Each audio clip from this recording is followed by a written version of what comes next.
İndi isə ədədi onluğa qədər yuvarlaqlaşdıraq. Misal üçün 721 və 277 ədədlərini onluğa qədər yuvarlaqlaşdıraq. Onluq mərtəbəsini tapırıq onluğa qədər. Çünki bizdən istənilib onluq 2-dir. Onluqdan əvvəl gələn ədədə baxırıq. Bu 1-dir. 1 isə baxın, bu yuxarıdakı şərtdir.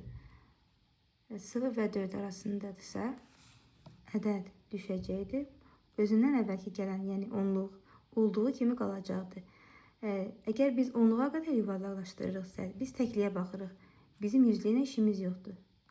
Hansı ədəd yuvarlanacaqsa, ondan əvvəl gələn ədədə baxırıq. Sonraki ədədlərdən bizim işimiz yoxdur. Demək, yuvarlaqlaşan ədəddən əvvəlki rəqəm 0 olaraq düşür.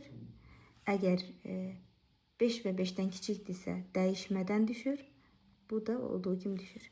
Lakin onluq, məsələn, bizdən yenə onluğa yuvarlamaq istənilirsə, biz onluğu götürürük. Onluq 5 və 5-dən böyükdürsə, o zaman üzərinə 1 əlavə olunur.